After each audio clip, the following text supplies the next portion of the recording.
Dari 5 cara memanfaatkan internet dengan bijak ini, mana yang sudah kamu terapkan? Tanggal 23 Agustus tahun 2017 Autor, Nabila Ditya. Generasi milenial adalah istilah yang akhir-akhir ini banyak dibicarakan masyarakat, baik di media sosial hingga forum akademik. Generasi milenial atau generasi Y adalah mereka yang lahir antara tahun-tahun 1980 sampai tahun 2000. Artinya, generasi ini merupakan orang-orang yang berada pada usia produktif saat ini. Generasi milenial dikenal sebagai generasi yang dekat dengan informasi dua arah, artinya mereka tidak hanya berperan sebagai penerima informasi, tetapi juga pembuat informasi.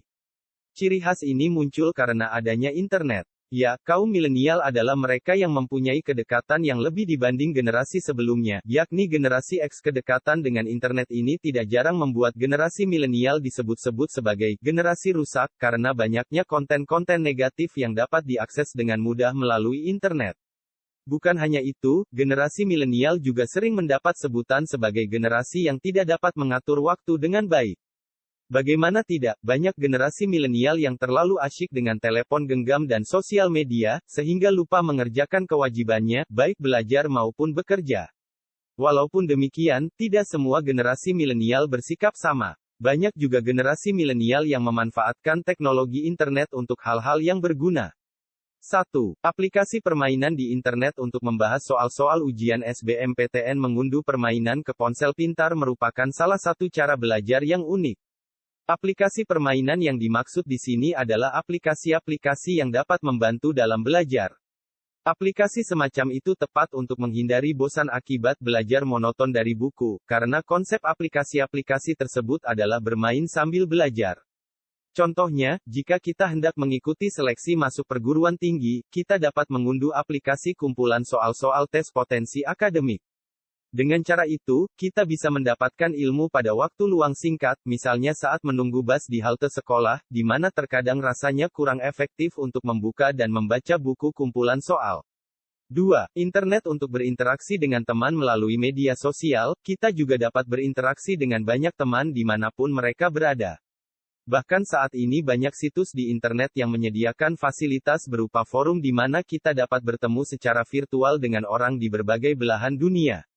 Hal ini dapat memperluas interaksi, bahkan menambah wawasan tentang kehidupan orang di negara-negara lain. 3. Internet untuk menulis.com. Internet merupakan fasilitas yang sangat cocok bagi para penulis pemula maupun penulis lama jika ingin tulisannya dibaca oleh banyak orang.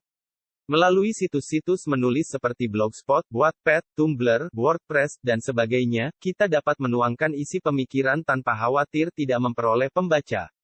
Bahkan saat ini banyak situs-situs di internet yang memberi peluang menulis, bahkan berbagai hadiah, bagi penulis yang mampu membuat tulisan bagus, contohnya hipui.com.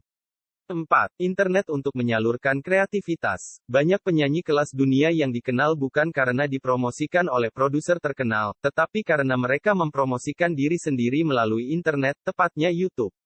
Seiring perkembangan zaman, aplikasi dan situs penyalur bakat di internet juga semakin berkembang. Banyak juga selebriti yang dikenal dengan aksinya, baik menari, menyanyi, melukis, dan sebagainya, melalui Instagram yang awalnya diciptakan untuk sekedar berbagi foto secara virtual. Bahkan aplikasi seperti Musical.ly juga melahirkan banyak orang-orang yang kini dikenal dunia karena kemahirannya dalam melakukan lip sync. 5. Internet untuk menemukan berita dan berbagai informasi lainnya. Sudah menjadi rahasia umum bahwa saat ini, generasi milenial lebih senang bermain dengan ponsel pintar dibanding menonton televisi. Mereka juga lebih suka membaca berita dari internet dibanding berita dari koran atau berita yang dilihat dari televisi. Namun hal tersebut tidak menjadi masalah. Situs-situs berita di internet semakin bertambah dari waktu ke waktu. Tugas kita sebagai generasi milenial adalah untuk memilih dan memilah situs berita yang dapat dipercaya. Selain berita, informasi-informasi lain seperti informasi lomba, festival, beasiswa, dan sebagainya, dapat dengan mudah ditemukan di internet. Dengan memanfaatkan kecanggihan internet untuk hal-hal yang positif, kita dapat dikategorikan sukses sebagai generasi milenial.